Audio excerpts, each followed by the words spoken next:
ਸਿੱਧੂ ਸਾਹਿਬ ਦਾ ਮਾਨਸਿਕ ਸੰਤੁਲਨ ਵਿਗੜ ਚੁੱਕਿਆ ਹੈ। ਪੰਜਾਬ ਵਿੱਚ ਬੜਾ ਭ੍ਰਿਸ਼ਟਾਚਾਰ ਹੈ, ਪੰਜਾਬ ਵਿੱਚ ਮਾਫੀਆ ਰਾਜ ਹੈ, ਪੰਜਾਬ ਵਿੱਚ ਬੜੀ ਕਰਪਸ਼ਨ ਹੈ। ਔਰ ਜਿੱਦਾਂ ਉਹਨੂੰ ਪ੍ਰਧਾਨ ਬਣਾਦਾ ਜਾ ਕੇ ਜੱਫੀਆਂ ਉਹਨਾਂ ਲੋਕਾਂ ਨੂੰ ਪਾਈ ਜਿਹੜੇ ਸਭ ਤੋਂ ਵੱਧ ਭ੍ਰਿਸ਼ਟ ਸੀਗੇ, ਜਿਨ੍ਹਾਂ ਨੇ ਸਭ ਤੋਂ ਮਾਫੀਆ ਰਾਜ ਦੇ ਸਰਗਣੇ ਸੀਗੇ ਔਰ ਜਿਹੜੇ ਲੋਕਾਂ ਨੇ ਪੰਜਾਬ ਨੂੰ ਲੁੱਟਿਆ ਸੀਗਾ। ਸਤਿ ਸ਼੍ਰੀ ਅਕਾਲ ਜੀ, ਤੁਸੀਂ ਦੇਖ ਰਹੇ ਹੋ ਅਜੀਤ ਟੀਵੀ ਤੇ ਮੈਂ ਹਾਂ ਨੈਬ ਸਿੰਘ ਸਿੱਧੂ। ਜਿੱਥੇ ਕਿ ਚੋਣਾਂ ਦਾ ਬਿਗਲ ਵੱਜਣ ਵਾਲਾ ਹੀ ਹੈ, ਕਿਉਂਕਿ ਸਿਰਫ 5-6 ਮਹੀਨੇ ਰਹਿ ਗਏ ਹੈਗੇ ਤੇ ਉਸ ਨੂੰ ਲੈ ਕੇ ਸਾਰੀਆਂ ਸਿਆਸੀ ਪਾਰਟੀਆਂ ਵੱਲੋਂ ਆਪਣੀਆਂ ਤਿਆਰੀਆਂ ਖਿੱਚ ਲਈਆਂ ਹਨ ਅਤੇ ਜਿਵੇਂ ਕਿ ਸਿਆਸੀ ਪਾਰਟੀਆਂ ਚੋਣਾਂ ਵੇਲੇ ਵਾਅਦੇ ਕਰਦੀਆਂ ਹਨ, ਉਸ ਤਰ੍ਹਾਂ ਹਰ ਇੱਕ ਪਾਰਟੀ ਹੁਣ ਵਾਅਦੇ ਕਰ ਰਹੀ ਹੈਗੀ। ਤੁਹਾਨੂੰ ਦਿਖਾ ਦਈਏ ਕਿ ਜਿਵੇਂ ਆਮ ਆਦਮੀ ਪਾਰਟੀ ਵੱਲੋਂ ਕੇਜਰੀਵਾਲ ਦੀ ਪਹਿਲੀ ਗਰੰਟੀ ਮੁਫਤ ਤੇ 24 ਘੰਟੇ ਬਿਜਲੀ, ਇਹਦੇ ਲਈ ਵੀ ਇਹ ਲੋਕਾਂ ਵਿੱਚ ਵਿਚ ਰਹੇ ਹੈ ਅਤੇ ਗਰੰਟੀ ਕਾਰਡ ਦਿੱਤੇ ਜਾ ਰਹੇ ਹੈਗੇ।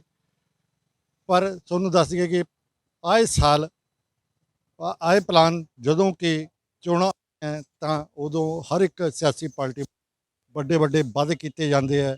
ਕਈ ਪੂਰੇ ਕਰਦੀਆਂ, ਕੁਝ ਪੂਰੇ ਕਰਦੀਆਂ, ਪਰ ਕਈ ਵਾਰੀ ਨਹੀਂ ਹੁੰਦੇ।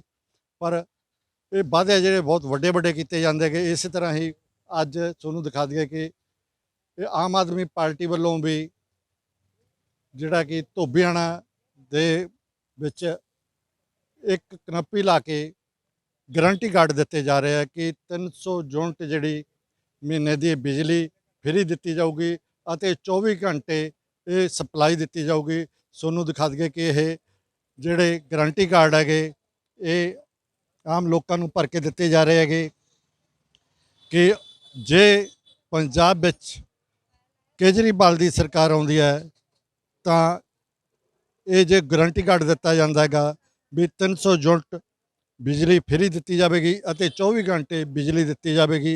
ਇਹ ਕੇਜਰੀਵਾਲ ਦੀ ਪਹਿਲੀ ਗਰੰਟੀ ਹੈ। ਇਸ ਨੂੰ ਲੈ ਕੇ ਇਹਨਾਂ ਵੱਲੋਂ ਇਹ ਗਰੰਟੀ ਕਾਰਡ ਦਿੱਤੇ ਜਾ ਰਹੇ। ਆਪਾਂ ਗੱਲ ਕਰ ਦਿਆਂਗੇ, ਇੱਧਰ ਸਾਡੇ ਨਾਲ ਕੁਝ ਆਗੂ ਜੁੜੇ ਹੈਗੇ, ਉਹਨਾਂ ਨਾਲ ਆਪਾਂ ਗੱਲ ਕਰਾਂਗੇ। ਜਿਹਦਾ ਜੀ ਬਾਹਰ ਆ ਜਾਓ, ਆਪਾਂ ਗੱਲ ਕਰ ਲਈਏ ਜੀ। ਆਪਾਂ ਗੱਲ ਕਰ ਦਿਆਂਗੇ ਕਿਉਂਕਿ ਇੱਥੇ ਜਿਹੜੇ ਆਗੂ ਹੈਗੇ ਸਾਰੇ ਉਹ ਇਕੱਠੇ ਹੋਏ ਹੈਗੇ ਤੇ ਗਰੰਟੀ ਕਾਰਡ ਬਣ ਰਹੇ ਹੈਗੇ। ਇਸ ਬਾਰੇ ਆਪਾਂ ਗੱਲ ਕਰਦੇ ਹਾਂ। ਜਿੱਦਾਂ ਜੀ ਜਿਵੇਂ ਕੋਈ ਵੀ ਸਿਆਸੀ ਪਾਰਟੀ ਆਉਂਦੀ ਹੈ ਉਹ ਆਪਣੇ ਵੱਲੋਂ ਕੋਈ ਨਾ ਕੋਈ ਵਾਅਦਾ ਲੈ ਕੇ ਆਉਂਦੀ ਹੈ, ਤੁਸੀਂ ਵੀ ਲੈ ਕੇ ਆਏ ਹੋ, ਪਰ ਤੁਸੀਂ ਇਹ ਗਰੰਟੀ ਕਾਰਡ ਦੇ ਰਹੇ ਹੋ, ਇਹ ਕਿਸ ਤਰ੍ਹਾਂ ਦਾ ਗਰੰਟੀ ਕਾਰਡ ਹੈ? ਅਸੀਂ ਵਾਅਦਾ ਨਹੀਂ ਕਰ ਰਹੇ ਜੀ, ਅਸੀਂ ਗਰੰਟੀ ਦੇ ਰਹੇ ਹਾਂ ਲੋਕਾਂ ਨੂੰ ਔਰ ਗਰੰਟੀ ਵੀ ਸਾਈਨ ਕਰਕੇ ਦੇ ਰਹੇ ਹਾਂ। ਔਰ ਜਿਹੜੀ ਕੇਜਰੀਵਾਲ ਸਾਹਿਬ ਦੁਆਰਾ ਦਿੱਤੀ ਹੋਈ ਗਰੰਟੀ ਉਹ ਲੋਹੇ ਤੇ ਲੀਕ ਹੁੰਦੀ ਹੈ ਹਮੇਸ਼ਾ।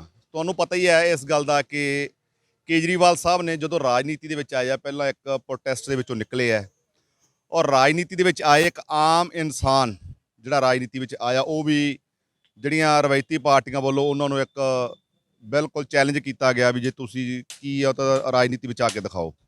ਰਾਜਨੀਤੀ ਵਿੱਚ ਆਏ, ਪਹਿਲੀ ਵਾਰ 28 ਸੀਟਾਂ ਮਿਲੀਆਂ, ਫਿਰ 67 ਸੀਟਾਂ ਮਿਲੀਆਂ, ਇਸ ਵਾਰ 63 ਸੀਟਾਂ ਮਿਲੀਆਂ। ਔਰ ਗਰੰਟੀ ਕਾਰਡ ਅਸੀਂ ਤਾਂ ਦੇ ਰਹੇ ਹਾਂ ਕਿ ਦਿੱਲੀ ਦੇ ਵਿੱਚ ਜਿੰਨੇ ਵੀ ਕੰਮ ਕਹੇ ਸੀਗੇ ਮੈਨੀਫੈਸਟੋ ਤੋਂ ਅਸੀਂ 25% ਐਕਸਟਰਾ ਕੰਮ ਕੀਤੇ ਹੈ ਔਰ ਕੇਜਰੀਵਾਲ ਸਾਹਿਬ ਦੁਆਰਾ ਕਹੀ ਹੋਈ ਗੱਲ ਲੋਹੇ ਤੇ ਲੀਕ ਹੁੰਦੀ ਹੈ, ਗਰੰਟੀ ਹੁੰਦੀ ਹੈ। ਪੰਜਾਬੀਆਂ ਨੇ ਜਿਹੜੇ ਸਾਡੇ ਪੰਜਾਬੀ ਹੈ ਉਹਨਾਂ ਦੇ ਮਨ ਦੇ ਵਿੱਚ ਇੱਕ ਬੜਾ ਵੱਡਾ ਭੁਲੇਖਾ ਪੈ ਗਿਆ ਕਿ ਜੋ ਲੀਡਰ ਹੁੰਦਾ ਹਮੇਸ਼ਾ ਗੱਪ ਮਾਰਦੇ ਆ। ਬਿਲਕੁਲ ਆਪਦੀ ਥਾਂ 'ਤੇ ਬਿਲਕੁਲ ਸਹੀ ਹੈ, ਕਿਉਂਕਿ ਇਹਨਾਂ ਰਵਾਇਤੀ ਪਾਰਟੀਆਂ ਨੇ ਜਿੰਨੇ ਅਜੇ ਤੱਕ ਗੱਪ ਮਾਰੇ ਹੈ, ਚਾਹੇ ਝੂਠੀਆਂ ਸੌਹਾਂ ਖਾਧੀਆਂ, ਤਾਂ ਇੱਕ ਮੋਰਲ ਜਿਹੜਾ ਹੈ ਕਰੈਕਟਰ ਜਿਹੜਾ ਲੀਡਰ ਦਾ ਉਹ ਖਰਾਬ ਕਰਕੇ ਰੱਖਤਾ ਇਹਨਾਂ ਪਾਰਟੀਆਂ, ਰਵਾਇਤੀ ਪਾਰਟੀਆਂ ਨੇ। ਅਸੀਂ ਲੋਕਾਂ ਨੂੰ ਸਮਝਾਉਣ ਦੀ ਕੋਸ਼ਿਸ਼ ਕਰ ਰਹੇ ਹਾਂ ਕਿ ਸਾਰੇ ਲੀਡਰ ਇੱਕੋ ਤਰ੍ਹਾਂ ਦੇ ਨਹੀਂ ਹੁੰਦੇ। ਅਸੀਂ ਲੋਕਾਂ ਦੇ ਸੇਵਾਦਾਰ ਹਾਂ, ਸੇਵਾ ਕਰਨ ਆਏ ਹਾਂ ਔਰ ਸਾਡੀ ਦਿੱਤੀ ਹੋਈ ਗਰੰਟੀ ਲੋਹੇ ਤੇ ਲੀਕ ਹੋਵੇਗੀ। ਜੋ ਪਿਛਲੇ ਪਲਾਨ 'ਚ ਕੈਪਟਨ ਸਰਕਾਰ ਵੱਲੋਂ ਵੀ ਵਾਅਦਾ ਕੀਤਾ ਗਿਆ ਸੀਗਾ ਕਿ ਮੈਂ ਘਰ ਨੌਕਰੀ ਦੇਵਾਂਗਾ, ਜੋ ਕਿਸਾਨਾਂ ਦਾ ਕਰਜ਼ਾ ਹੋਊਗਾ ਉਹ ਪੂਰਨ ਤੌਰ 'ਤੇ ਮਾਫ ਕੀਤਾ ਜਾਊਗਾ, ਪਰ ਉਹ ਵਾਅਦੇ ਜਿਹੜੇ ਕਿਤੇ ਪੂਰੇ ਨਹੀਂ ਹੋਏ। ਇਸੇ ਕਰਕੇ ਸ਼ਾਇਦ ਇਹ ਜਿਹੜੇ ਲੋਕ ਹੈਗੇ ਇਹਨਾਂ ਦੇ ਦਿਲ 'ਚ ਇਹੀ ਡਰ ਹੈ ਵੀ ਇਹ ਵਾਅਦੇ ਨਹੀਂ ਹੁੰਦੇ, ਲੋਲੀਪੌਪ ਹੀ ਹੁੰਦਾ ਗਾ ਜੀ। ਮੈਂ ਕੈਪਟਨ ਸਾਹਿਬ ਦੇ ਕੀਤੇ ਹੋਏ ਨੌਕਰੀ ਦੇ ਵਾਅਦੇ ਦੇ ਕਾਰਡ ਵੀ ਨਾਲ ਲੈ ਕੇ ਆਇਆ ਗਾ, ਜੋ ਉਹਨਾਂ ਨੇ ਵਾਅਦੇ ਕੀਤੇ ਸੀਗੇ। ਔਰ ਇਹਨਾਂ ਝੂਠੇ ਵਾਅਦਿਆਂ ਦੇ ਕਾਰਨ, ਇਹਨਾਂ ਝੂਠੇ ਵੰਡੇ ਹੋਏ ਕਾਰਡਾਂ ਦੇ ਕਾਰਨ ਅੱਜ ਲੋਕਾਂ ਦਾ ਵਿਸ਼ਵਾਸ ਉੱਠ ਗਿਆ।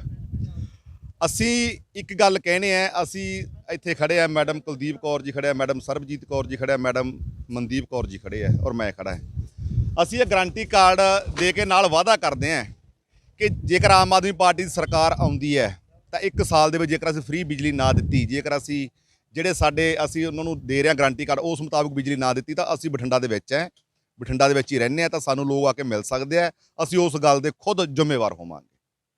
ਹੁਣ ਜਿਵੇਂ ਮੈਨੀਫੈਸਟੋ ਬਣਾਉਂਦੀਆਂ ਹੈ, ਸਾਰੀਆਂ ਪਾਰਟੀਆਂ ਮੈਨੀਫੈਸਟੋ ਬਣਾਉਂਦੀਆਂ, ਉਹਦੇ ਵਿੱਚ ਵਾਅਦੇ ਕੀਤੇ ਜਾਂਦੇ ਹੈਗੇ, ਪਰ ਵਾਅਦੇ ਪੂਰੇ ਨਹੀਂ ਹੁੰਦੇ। ਜੇ ਪੂਰੇ ਨਹੀਂ ਹੁੰਦੇ, ਲੋਕ ਵੋਟਾਂ ਪਾਉਂਦੇ ਆ ਪਰ ਉਹ ਕੁਝ ਕਰ ਵੀ ਨਹੀਂ ਸਕਦੇਗੇ। ਲੋਕਾਂ ਦਾ ਕਹਿਣਾ ਕਿ ਜਿਹੜਾ ਇਹ ਹੈਗਾ ਮੈਨੀਫੈਸਟੋ ਇਹ ਲੀਗਲ ਹੈ। ਤੁਹਾਡਾ ਕੀ ਵਿਚਾਰ ਹੈ ਇਸ ਬਾਰੇ? ਬਿਲਕੁਲ ਜੀ, ਮੈਂ ਇਸ ਗੱਲ ਨਾਲ 101% ਸਹਿਮਤ ਹਾਂ ਕਿ ਜਿਹੜਾ ਸਾਡਾ ਮੈਨੀਫੈਸਟੋ ਲੀਗਲ ਡਾਕੂਮੈਂਟ ਹੋਣਾ ਚਾਹੀਦਾ, ਔਰ ਜਿਹੜੀ ਪਾਰਟੀ ਇੱਕ ਮੈਨੀਫੈਸਟੋ ਬਣਾ ਕੇ ਉਹ ਕੰਮ ਨਹੀਂ ਕਰਦੀ, ਉਹਦੀ ਮਾਨਤਾ ਜਿਹੜੀ ਰੱਦ ਹੋਣੀ ਚਾਹੀਦੀ ਹੈ। ਮੈਂ ਇਹਦੇ ਨਾਲ 100% ਸਹਿਮਤ ਹਾਂ। ਔਰ ਇਸ ਤੇ ਸਾਡੇ ਜਿਹੜਾ ਕਾਨੂੰਨ ਪਾਸ ਹੋਣਾ ਚਾਹੀਦਾ ਪੰਜਾਬ ਦੇ ਵਿੱਚ ਨਹੀਂ, ਪੂਰੇ ਹਿੰਦੁਸਤਾਨ ਦੇ ਵਿੱਚ। ਸੋ ਅਸੀਂ ਤਾਂ ਅਜਿਹੀ ਪਾਰਟੀ ਹੈ ਜਿਹੜੀ ਮੈਨੀਫੈਸਟੋ ਬਣਾ ਕੇ ਉਸ ਤੋਂ 25% ਐਕਸਟਰਾ ਕੰਮ ਕਰਨ ਵਾਲੀ ਸਾਡੀ ਪਾਰਟੀ ਹੈ। ਅਸੀਂ ਇਸ ਗੱਲ ਤੋਂ ਕਿਉਂ ਡਰਾਂਗੇ ਭਲਾ? ਅਸੀਂ ਸੁਖਬੀਰ ਬਾਦਲ ਨੂੰ ਗੱਪ ਨਹੀਂ ਮਾਰਨੇ, ਕੈਪਟਨ ਸਾਹਿਬ ਵਾਂਗੂ ਮਹਿਲਾ 'ਚ ਬਹਿ ਕੇ ਅਸੀਂ ਰਾਜਨੀਤੀ ਨਹੀਂ ਕਰਨੀ। ਅਸੀਂ ਤਾਂ ਲੋਕਾਂ ਦੇ ਵਿੱਚ ਬੈਠ ਕੇ ਲੋਕਾਂ ਦੇ ਦੁੱਖ ਦਰਦ ਸਮਝ ਕੇ ਲੋਕਾਂ ਨਾਲ ਪੱਕੇ ਜਿਹੜੇ ਹੈ ਗਾਰੰਟੀ ਦੇ ਕੇ ਜਿਹੜੀ ਰਾਜਨੀਤੀ ਕਰਾਂਗੇ, ਔਰ 100% ਅਸੀਂ ਇਸ ਗੱਲ ਤੇ ਖਰੇ ਉਤਰਾਂਗੇ। ਕੈਪਟਨ ਸਾਹਿਬ ਨੇ ਵੀ ਕਿਹਾ ਸੀਗਾ ਵੀ ਮੈਂ ਵਾਅਦੇ ਪੂਰੇ ਕਰੂੰਗਾ। ਹੁਣ ਤੁਸੀਂ ਗਾਰੰਟੀ ਕਾਰਡ ਦੇ ਰਹੇ ਹੋ, ਜੇ ਬਾਈ ਚਾਂਸ ਮੰਨ ਲਓ ਤੁਹਾਡੀ ਸਰਕਾਰ ਆਉਂਦੀ ਹੈ ਤੇ ਵਾਅਦੇ ਪੂਰੇ ਨਹੀਂ ਹੁੰਦੇ, ਫਿਰ ਲੋਕ ਕੀ ਕਰਨਗੇ? ਮੈਂ ਤੁਹਾਡੇ ਜਰੀਏ ਲੋਕਾਂ ਨੂੰ ਅੱਜ ਇਹ ਕਹਿਣਾ ਵੀ ਜੇ ਸਾਡੀ ਸਰਕਾਰ ਆ ਕੇ ਵਾਅਦੇ ਪੂਰੇ ਨਾ ਕੀਤੇ ਤਾਂ ਸਾਨੂੰ 2029 ਦੇ ਵਿੱਚ ਇੱਕ ਵੀ ਵੋਟ ਨਹੀਂ ਪਾਉਣੀ ਬਣਦੀ, ਕਿਉਂਕਿ ਅਸੀਂ ਇਸ ਗੱਲ ਤੇ ਵੋਟ ਮੰਗਣ ਜਾਵਾਂਗੇ ਕਿ ਜੇਕਰ ਅਸੀਂ ਕੰਮ ਕੀਤਾ ਤਾਂ ਵੋਟ ਪਾਇਓ, ਜੇਕਰ ਕੰਮ ਨਹੀਂ ਕੀਤੇ ਵੋਟ ਨਾ ਪਾਇਓ। ਦਿੱਲੀ ਦੇ ਵਿੱਚ ਵੀ ਅਸੀਂ 3 ਵਾਰ ਇਲੈਕਸ਼ਨ ਲੜੀ ਹੈ, ਔਰ ਲਾਸਟ ਵਾਰ ਜਿਹੜੀ ਇਲੈਕਸ਼ਨ ਹੈ ਇਸੇ ਗੱਲ ਤੇ ਲੜੀ ਹੈ ਵੀ ਜੇਕਰ ਕੰਮ ਦਿੱਲੀ ਦੇ ਲੋਕਾਂ ਵਾਸਤੇ ਕੀਤੇ ਹੈ ਤਾਂ ਸਾਨੂੰ ਵੋਟ ਪਾ ਦਿਓ, ਨਹੀਂ ਨਾ ਪਾ ਦਿਓ। ਔਰ ਦਿੱਲੀ ਦੇ ਜਿਹੜੇ ਸਤਿਕਾਰਯੋਗ ਵਾਸੀਆਂ ਨੇ ਇਹ ਦੇਖਿਆ ਕਿ ਕੇਜਰੀਵਾਲ ਸਾਹਿਬ ਨੇ ਇੰਨੇ ਕੰਮ ਕੀਤਾ ਤਾਂ ਬਹੁਤ ਵੱਡੀ ਤਾਦਾਦ ਦੇ ਵਿੱਚ ਉਹਨੂੰ ਸੀਟਾਂ ਦਵਾ ਕੇ ਜਿਤਾਇਆ ਔਰ ਮੁੱਖ ਮੰਤਰੀ ਫਿਰ ਬਣਾਇਆ ਹੈਗਾ। ਮਨਦੀਪ ਜੀ, ਜਦੋਂ ਆਪਣੇ ਮਨਪ੍ਰੀਤ ਸਿੰਘ ਬਾਦਲ ਨੇ ਇਲੈਕਸ਼ਨ ਲੜਨੀ ਸੀ, ਉਦੋਂ ਕਹਿੰਦਾ ਹੁੰਦਾ ਸੀਗਾ ਵੀ ਮੇਰਾ ਜਿਹੜਾ ਗੇਟ ਤੁਸੀਂ ਹੱਥ ਨਾਲ ਖੋਲ੍ਹ ਕੇ ਨਹੀਂ ਆਉਣਾ, ਪੈਰ ਦੀ ਜੁੱਤੀ ਨਾਲ ਲੱਤ ਮਾਰ ਕੇ ਆਉਂਗੇ।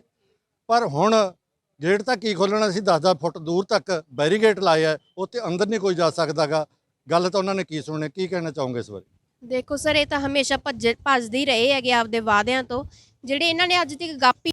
ਹੁਣ ਜਿਵੇਂ ਤੁਸੀਂ ਥੋੜੇ ਕੁ ਦਿਨ ਪਹਿਲਾਂ ਦੀ ਗੱਲ ਸੁਣ ਲਓ, ਅਜੀਤ ਰੋਡ ਤੇ ਮਨਪ੍ਰੀਤ ਬਾਦਲ ਜੀ ਆਏ ਸੀਗੇ, ਉਹਨਾਂ ਨਾਲ ਮੈਂ ਕਹਿੰਦੀ ਹਾਂ ਅੱਧੀ ਪੁਲਿਸ ਬਠਿੰਡੇ ਦੀ ਉਹਨਾਂ ਦੇ ਨਾਲ ਸੀਗੀ, ਉਹਨਾਂ ਦੀ ਸੁਰੱਖਿਆ ਵਾਸਤੇ। ਉਹਨਾਂ ਨੂੰ ਕੀ ਲੋੜ ਪੈਂਦੀ ਹੈਗੀ ਸੁਰੱਖਿਆ ਦੀ? ਜੇ ਉਹਨਾਂ ਨੇ ਲੋਕਾਂ ਦੇ ਕੰਮ ਨਹੀਂ ਕੀਤੇ, ਲੋਕ ਉਹਨਾਂ ਦੇ ਖਿਲਾਫ ਨੇ, ਤਾਂ ਹੀ ਉਹਨਾਂ ਨੂੰ ਇੰਨੀ ਪ੍ਰੋਟੈਕਸ਼ਨ ਦੀ ਲੋੜ ਪੈਂਦੀ ਹੈਗੀ। ਸੋ ਇਹ ਤਾਂ ਅੱਜ ਤੱਕ ਗਾਪੀ ਮਾਰਦੇ ਆਏ ਆ। ਹੁਣ ਜਿਵੇਂ ਸਿੱਧੂ ਸਾਹਿਬ ਦੇਖ ਲਓ, ਉਹਨਾਂ ਨੇ ਕਿਹਾ 3 ਰੁਪਏ ਯੂਨਿਟ ਦੇਵਾਂਗੇ ਅਸੀਂ ਬਿਜਲੀ। ਜਦੋਂ ਸਾਡੀ ਸਰਕਾਰ ਅੱਗੇ ਆਈ, ਸਰਕਾਰ ਤਾਂ ਉਹਨਾਂ ਦੀ ਹੁਣ ਵੀ ਹੈਗੀ ਹੈ, ਮਤਲਬ ਉਹ ਫੇਰ ਗੱਪ ਮਾਰ ਰਹੇ ਨੇ। ਜੇ ਕਰਨਾ ਹੋਵੇ ਭਲਾ ਤਾਂ ਹੁਣ ਵੀ ਕਰ ਸਕਦੇ ਆ, ਹੁਣ ਤਾਂ ਉਹ ਪ੍ਰਧਾਨ ਵੀ ਨੇ ਪੰਜਾਬ ਦੇ। ਸੋ ਇਹ ਸਾਰੀਆਂ ਉਹਨਾਂ ਦੀਆਂ ਗੱਪ ਨੇ, ਜੋ ਕਿ ਉਹਨਾਂ ਨੂੰ ਗੱਲਾਂ ਦੇ ਵਿੱਚ ਸ਼ੇਅਰੋ ਸ਼ਾਇਰੀ ਸੁਣਾ ਕੇ ਲੋਕਾਂ ਨੂੰ ਆਪਣੀਆਂ ਗੱਲਾਂ ਦੇ ਵਿੱਚ ਲੈ ਆਉਂਦੇ ਨੇ। ਉਹਨਾਂ ਦਾ ਕਰਨਾ ਉਹਨਾਂ ਨੇ ਕੁਝ ਨਹੀਂ ਹੈਗਾ, ਪਰ ਲੋਕ ਹੁਣ ਸਿਆਣੇ ਆ। ਹੁਣ ਜਿਵੇਂ ਆਪਾਂ ਕੋਈ ਚੀਜ਼ ਲੈਣ ਜਾਂਦੇ ਆ ਜੀ, ਉਹਦੀ ਆਪਾਂ ਪਹਿਲਾਂ ਦੇਖਦੇ ਹਾਂ ਦੀ ਗਰੰਟੀ ਵਾਰੰਟੀ ਕਿੰਨੇ ਟਾਈਮ ਦੀ ਹੈਗੀ। ਸੋ ਇਹ ਸਾਡਾ ਜਿਹੜਾ ਬਿਜਲੀ ਦਾ 300 ਯੂਨਿਟ ਮਾਫ ਦਾ ਗਰੰਟੀ ਕਾਰਡ ਆਇਆ, ਉਹ ਇੱਕ ਗਰੰਟੀ ਹੈ, ਨਾ ਕਿ ਇਹਨਾਂ ਵਾਂਗੂ ਝੂਠੇ ਵਾਅਦੇ ਆ। ਸੋ ਅਸੀਂ ਇਹ ਜਿਹੜਾ ਹੈ ਅਸੀਂ ਘਰ ਘਰ ਜਾ ਕੇ ਦੇ ਰਹੇ ਹਾਂ, ਲੋਕਾਂ ਦੇ ਵਿੱਚ ਜਾ ਕੇ ਉਹਨਾਂ ਨੂੰ ਜਾਗਰੂਕ ਕਰ ਰਹੇ ਹਾਂ ਕਿ ਜਿਹੜੇ 22 ਦੇ ਵਿੱਚ ਸਾਨੂੰ ਜਿਹੜਾ ਝਾੜੂ ਦੇ ਮੋਹਰ ਲਾ ਕੇ ਤੇ ਕੇਜਰੀਵਾਲ ਜੀ ਦੀ ਸਰਕਾਰ ਇੱਥੇ ਆਵੇ, ਤਾਂ ਕਿ ਜਿਹੜੇ ਲੋਕਾਂ ਦੇ ਦੁੱਖ ਦਰਦ ਆ ਉਹ ਕੱਟੇ ਜਾਣ। ਕਾਂਗਰਸ ਨੇ ਕਿਹਾ ਸੀਗਾ ਵੀ ਜਦੋਂ ਅਸੀਂ ਸੱਤਾ 'ਚ ਆ ਗਏ ਨੌਕਰੀਆਂ ਦੇਵਾਂਗੇ, ਕੱਚਿਆਂ ਨੂੰ ਪੱਕੇ ਕਰਾਂਗੇ, ਪਰ ਹੁਣ ਜੇ ਉਹ ਮੰਗਦੇ ਆ ਤਾਂ ਉਹਨਾਂ ਨੂੰ ਨੌਕਰੀ ਥਾਂ ਤੇ ਲਾਠੀਆਂ ਦਿੱਤੀਆਂ ਜਾਂਦੀਆਂ ਤੇ ਉਹਨਾਂ ਨੂੰ ਨੌਕਰੀ ਤੋਂ ਵੀ ਕੱਢਿਆ ਜਾ ਰਿਹਾ ਹੈਗਾ। ਕੀ ਕਹੋਗੇ? ਦੇਖੋ, ਬਹੁਤ ਹੀ ਸ਼ਰਮਨਾਕ ਗੱਲ ਹੈ। ਸਾਡੇ ਸਾਰੇ ਵਰਗ, ਚਾਹੇ ਕੋਈ ਅਧਿਆਪਕ ਲਾ ਲਓ, ਮਜ਼ਦੂਰ ਲਾ ਲਓ, ਜਿਹੜੇ ਠੇਕੇਦਾਰ ਨੇ ਮਤਲਬ ਪੱਕੇ ਨਹੀਂ ਕੀਤੇ ਗਏ ਮੁਲਾਜ਼ਮ, ਉਹ ਲਾ ਲਓ, ਸਾਰੇ ਹੀ ਸੜਕਾਂ ਤੇ ਨੇ। ਪਿਛਲੇ ਜੇ ਆਪਣਾ ਇੱਥੇ ਬਠਿੰਡਾ ਦੇ ਵਿੱਚ ਇੱਕ ਠੇਕੇਦਾਰ ਮੁਲਾਜ਼ਮਾਂ ਵੱਲੋਂ ਪ੍ਰੋਟੈਸਟ ਕੀਤਾ ਗਿਆ ਸੀ, ਜਿਨ੍ਹਾਂ ਵਿੱਚ ਉਹਨਾਂ ਨੇ ਪੁਲਿਸ ਮੁਲਾਜ਼ਮਾਂ ਨੇ ਬਹੁਤ ਹੀ ਧੱਕਾ ਕੀਤਾ, ਕਈ ਲੋਕ ਜ਼ਖਮੀ ਵੀ ਹੋਏ ਉੱਥੇ। ਸਿਰਫ ਕੀ ਸੀਗਾ, ਉੱਥੇ ਮਨਪ੍ਰੀਤ ਬਾਦਲ ਜੀ ਨੂੰ ਮਿਲਣ ਆਏ ਸੀਗੇ। ਜੇ ਉਹ 2 ਮਿੰਟ ਮਿਲ ਲੈਂਦੇ, ਉਹਨਾਂ ਦਾ ਦੁੱਖ ਦਰਦ ਸੁਣ ਲੈਂਦੇ, ਮੈਨੂੰ ਨਹੀਂ ਲੱਗਦਾ ਉਹਨਾਂ ਦਾ ਕੋਈ ਟਾਈਮ ਘਟਣ ਲੱਗਿਆ ਸੀਗਾ।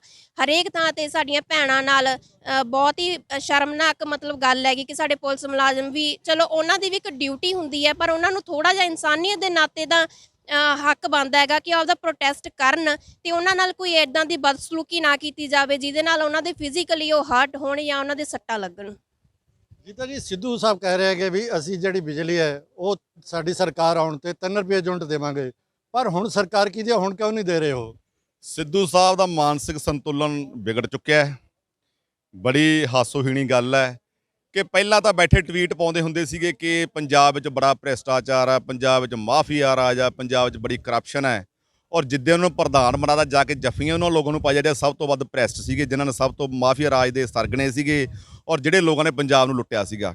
ਸਿੱਧੂ ਸਾਹਿਬ ਨੂੰ ਮੈਂ ਗੱਲ ਦੱਸ ਦੇਣਾ ਚਾਹੁੰਦਾ ਕਿ ਹੱਥਾਂ ਨੂੰ ਇਕੱਲੇ ਥੁੱਕ ਲਾ ਕੇ ਸਿਕਸ ਮਾਰਨਾ ਲੋਕ ਪਿੱਛੇ ਨਹੀਂ ਲੱਗਦੇ, ਕਿ ਕੁਝ ਕਰਨਾ ਪੈਂਦਾ ਲੋਕਾਂ ਦੇ ਨਾਲ, ਲੋਕਾਂ ਦੇ ਲਈ ਲੋਕਾਂ ਦੇ ਵਿੱਚ ਜਾਣਾ ਪਊਗਾ, ਲੋਕਾਂ ਨੂੰ ਵਿਸ਼ਵਾਸ 'ਚ ਲੈਣਾ ਪਊਗਾ। ਔਰ ਤੁਹਾਡੀ ਪਾਰਟੀ ਦਾ ਤਾਂ ਜੇ ਹਾਲ ਹੈ ਕਿ ਜਦੋਂ ਤੁਸੀਂ ਕੋਈ ਗੱਲ ਕਰਦੇ ਆ ਤਾਂ ਇੱਕ ਚੁਟਕਲਾ ਬਣ ਜਾਂਦਾ ਸੁਖਬੀਰ ਸਿੰਘ ਬਾਦਲ ਦਾ ਤੇ ਤੁਹਾਡਾ। ਸੋ ਸਿੱਧੂ ਸਾਹਿਬ ਨੂੰ ਮੈਂ ਬੇਨਤੀ ਕਰਦਾ ਕਿ ਆਪਦੀ ਬੇਇੱਜ਼ਤੀ ਨਾ ਕਰਾਓ, ਲੋਕਾਂ ਨੂੰ ਕੁਝ ਕਰਕੇ ਦਿਖਾਓ। ਔਰ ਜੇਕਰ ਤੁਸੀਂ ਚਾਹੁੰਦੇ ਆ, ਜਿਹੜੀ ਬਿਜਲੀ ਦੀ ਗੱਲ ਕਰਦੇ ਵੀ 3 ਰੁਪਏ ਯੂਨਿਟ ਕਰੂੰਗਾ, ਤੁਸੀਂ ਬਿਜਲੀ ਮੰਤਰੀ ਵੀ ਰਹੇ ਹੋ, ਉਦੋਂ ਕੋਈ ਛੱਡ ਕੇ ਭੱਜ ਗਏ, ਉਦੋਂ ਲੋਕਾਂ ਦੇ ਕੰਮ ਕਰਦੇ ਨਾ 3 ਰੁਪਏ ਯੂਨਿਟ ਦਿੰਦੇ। ਔਰ ਤੁਹਾਨੂੰ ਇਹੀ ਨਹੀਂ ਪਤਾ ਵੀ ਕਾਂਗਰਸ ਦੀ ਸਰਕਾਰ ਹੈ। ਮੇਰਾ ਖਿਆਲ ਤਾਂ ਉਹ ਕੈਪਟਨ ਦੀ ਸਰਕਾਰ ਨੂੰ ਕਾਂਗਰਸ ਦੀ ਸਰਕਾਰ ਹੀ ਨਹੀਂ ਮੰਨਦੇ, ਜਿੱਦੇ ਉਹ ਆਪ ਮੁੱਖ ਮੰਤਰੀ ਦੀ ਕੁਰਸੀ ਤੇ ਬੈਠੇ ਉਹਦੇ ਕਾਂਗਰਸ ਦੀ ਸਰਕਾਰ ਮੰਨਣਗੇ। ਸੋ ਸਿੱਧੂ ਸਾਹਿਬ, ਪੰਜਾਬ ਦੇ ਲੋਕ ਜੇਕਰ ਪਿੱਛੇ ਲੱਗਦੇ ਆ ਨਾ ਭੋਲੇ ਭਾਲੇ ਆ, ਤਾਂ ਪੰਜਾਬ ਦੇ ਲੋਕ ਜਿਸ ਦਿਨ ਆਪਦੀ ਆਈ ਤੇ ਆ ਗਏ ਤੁਹਾਡੀਆਂ ਕੁਰਸੀਆਂ ਖਿੱਚਣ ਵੀ ਜਾਣਦੇ ਹੈਗੇ ਸਾਰੇ। ਇਹਨਾਂ ਨੇ ਕਿਹਾ ਸੀਗਾ ਵੀ ਜਦੋਂ ਸਰਕਾਰ ਆਉਂਦੀ ਹੈ ਤੇ ਅਸੀਂ ਜਿਹੜੇ ਬਿਜਲੀ ਐਗਰੀਮੈਂਟ ਹੈ ਉਹ ਰੱਦ ਕਰਾਂਗੇ। ਹੁਣ ਇੱਕ ਚਿੱਠੀ ਵੀ ਲਿਖੀ ਹੈ ਕਿ ਚਿੱਠੀ ਲਿਖਣ ਨਾਲ ਐਗਰੀਮੈਂਟ ਰੱਦ ਹੋ ਜਾਣਗੇ। ਇਹ ਸਿੱਧੂ ਸਾਹਿਬ ਹੁਣ ਚਿੱਠੀਆਂ ਲਿਖਣਗੇ ਜੀ, ਹੋਰ ਤਾਂ ਕੁਝ ਕਰ ਨਹੀਂ ਸਕਦੇ, ਕਿਉਂਕਿ ਸਿੱਧੂ ਸਾਹਿਬ ਦਾ ਸੁਪਨਾ ਪੂਰਾ ਹੋ ਗਿਆ, ਪੰਜਾਬ ਦਾ ਪ੍ਰਧਾਨ ਬਣਦਾ। ਅਗਲਾ ਸੁਪਨਾ ਉਹਨਾਂ ਦਾ ਮੁੱਖ ਮੰਤਰੀ ਬਣਦਾ, ਜਿਹੜਾ ਕਿ ਕਦੇ ਪੂਰਾ ਨਹੀਂ ਹੋਵੇਗਾ, ਕਿਉਂਕਿ ਪੰਜਾਬ ਵਿੱਚ ਆਮ ਆਦਮੀ ਪਾਰਟੀ ਦੀ ਸਰਕਾਰ ਆਉਣ ਵਾਲੀ ਹੈ। ਔਰ ਚਿੱਠੀਆਂ ਲਿਖ ਕੇ ਪੰਜਾਬ ਦੇ ਲੋਕ ਮਗਰ ਨਹੀਂ ਲੱਗਣਗੇ। ਪੰਜਾਬ ਦੇ ਲੋਕਾਂ ਨੇ ਬਹੁਤ ਵਾਰ ਬਹੁਤ ਵੱਡੇ ਧੋਖੇ ਖਾ ਲਏ ਆ। ਪੰਜਾਬ ਦੇ ਲੋਕ ਤੁਹਾਡੇ ਤੋਂ ਹਿਸਾਬ ਲੈਣਗੇ 2022 ਦੇ ਵਿੱਚ। ਔਰ ਪੰਜਾਬ ਦੇ ਵਿੱਚ ਲੋਕ ਵੇਟ ਕਰ ਰਹੇ ਆ ਕਿ ਕਦੋਂ ਇਲੈਕਸ਼ਨ ਆਉਣ, ਕਦੋਂ ਅਸੀਂ ਆਮ ਆਦਮੀ ਪਾਰਟੀ ਦੀ ਸਰਕਾਰ ਬਣਾਈਏ ਤੇ ਕਦੋਂ ਸਿੱਧੂ ਸਾਹਿਬ ਨੂੰ ਘਰੇ ਬੈਠੀਏ ਕਿ ਦੁਬਾਰਾ ਟਵੀਟ ਕਰਿਆ ਕਰਨ ਫਿਰ ਦੁਬਾਰਾ ਉਹ। ਜਦੋਂ ਪ੍ਰਧਾਨ ਸੁਨੀਲ ਜਾਖੜ ਸੀਗੇ ਉਦੋਂ ਵੀ ਧਰਨੇ ਲੱਗਦੇ ਸੀ, ਪਰ ਉਦੋਂ ਲਾਠੀਚਾਰਜ ਕਿਸੇ ਤੇ ਨਹੀਂ ਹੋਇਆ ਸੀਗਾ।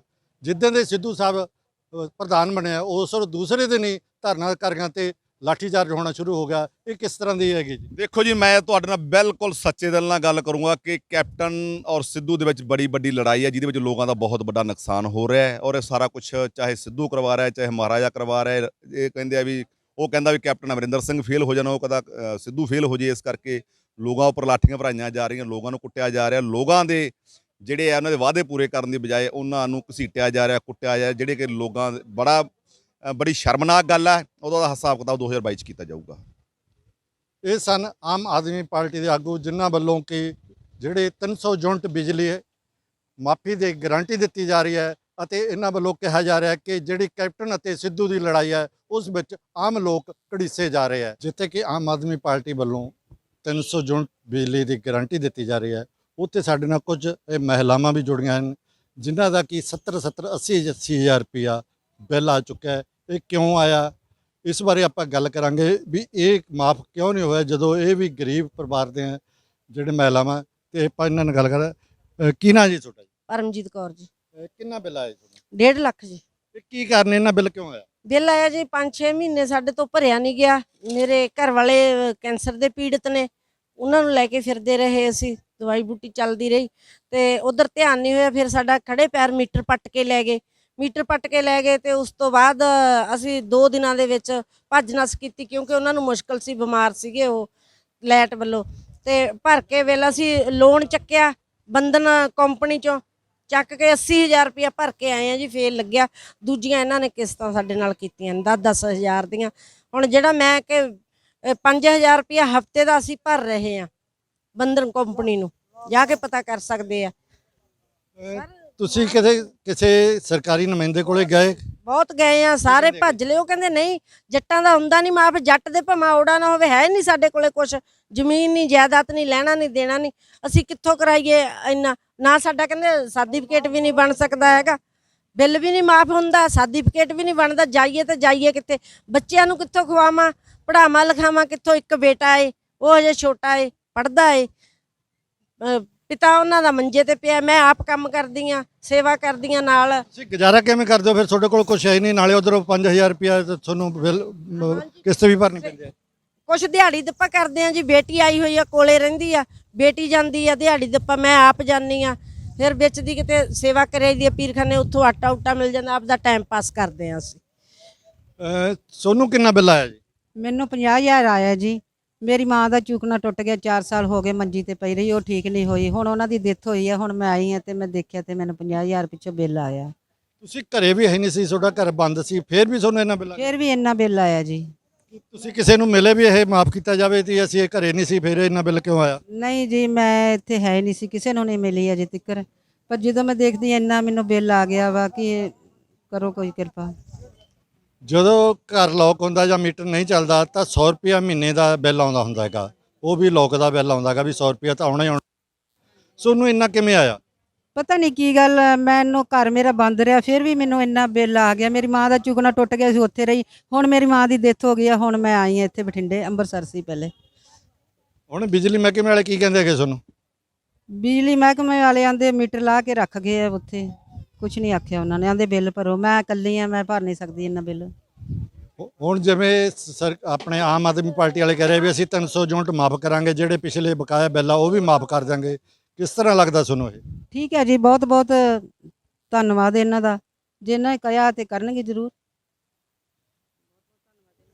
ਇਹ ਸਨ ਜਿਨ੍ਹਾਂ ਦੇ ਕਿ ਤਕਰੀਬਨ 80-70 ਹਜ਼ਾਰ ਰੁਪਇਆ ਬਿੱਲ ਵੀ ਆਏ ਹੈਗੇ, ਅਤੇ ਪਰ ਇਹਨਾਂ ਵੱਲੋਂ ਕਿਹਾ ਜਾ ਰਿਹਾ ਕਿ ਅਸੀਂ ਧੰਨਵਾਦ ਕਰਦੇ ਹਾਂਗੇ ਜਿਨ੍ਹਾਂ ਨੇ ਇਹ ਜਿਹੜਾ 300 ਯੂਨਿਟ ਮਾਫੀ ਦੀ ਗੱਲ ਕਰੀ ਹੈਗੀ, ਅਸੀਂ ਇਹਨਾਂ ਦਾ ਵੀ ਧੰਨਵਾਦ ਕਰਦੇ। ਬਾਈ ਜੀ ਕੀ ਕਹਿਣਾ ਚਾਹੋਗੇ ਜਿਹੜਾ 300 ਯੂਨਿਟ ਮਾਫੀ ਦੀ ਗਾਰੰਟੀ ਦੇ ਰਹੇ ਹੈਗੇ? ਬਈ ਜਿਹੜੀ ਕੇਜਰੀਵਾਲ ਸਾਹਿਬ ਨੇ 29 ਜੂਨ ਨੂੰ ਇਹ ਐਲਾਨ ਕੀਤਾ ਸੀਗਾ ਵੀ ਹਰ ਘਰ ਨੂੰ 1 ਮਹੀਨੇ ਦੇ 300 ਯੂਨਿਟ ਤੇ 2 ਮਹੀਨਿਆਂ ਦੇ 600 ਯੂਨਿਟ ਦੀ ਮਾਫੀ ਦੀ ਗਾਰੰਟੀ ਦਿੱਤੀ ਹੈ। ਇਹ ਕੋਈ ਵਾਅਦਾ ਨਹੀਂ ਕੀਤਾ, ਕੇਜਰੀਵਾਲ ਸਾਹਿਬ ਨੇ ਗਾਰੰਟੀ ਦਿੱਤੀ ਹੈ। ਕਿਉਂਕਿ ਆਪਾਂ ਦਿੱਲੀ ਵਿੱਚ ਦੇਖੀਏ, ਦਿੱਲੀ ਵਿੱਚ ਵੀ ਪਹਿਲਾਂ 200 ਯੂਨਿਟ ਦਾ ਗਾਰੰਟੀ ਦਿੱਤੀ ਸੀ ਤਾਂ ਹਰ ਘਰ ਦੀ ਮਾਫ ਕੀਤੀ ਗਈ ਹੈ। ਤਾਂ ਇਹ ਸਾਨੂੰ ਇਹ ਲੱਗਦਾ ਵੀ ਪੰਜਾਬ ਦੇ ਵਿੱਚ ਵੀ 300 ਯੂਨਿਟ ਦੀ ਮਾਫੀ ਹੋਵੇਗੀ, ਇਸ ਚੀਜ਼ ਦੀ ਗਾਰੰਟੀ ਹੈ ਸਾਨੂੰ। ਹੁਣ ਜਿਵੇਂ ਗਰੀਬ ਪਰਿਵਾਰ ਹੈਗੇ, ਇਹਨਾਂ ਦੇ ਘਰੇ ਬਿਮਾਰੀ ਡਿੱਗੀ ਹੋਈ ਹੈਗੀ, ਫਿਰ ਵੀ ਇਹਨਾਂ ਨੂੰ 70-80 ਹਜ਼ਾਰ ਰੁਪਇਆ ਬਿੱਲ ਆ ਚੁੱਕਿਆ ਹੈਗਾ, ਸਰਕਾਰ ਵੱਲੋਂ ਕੋਈ ਇਹਦੇ ਬਾਰੇ ਸੁਣਿਆ ਨਹੀਂ ਜਾ ਰਿਹਾ, ਕੀ ਕਹਿਣਾ ਚਾਹੋਗੇ?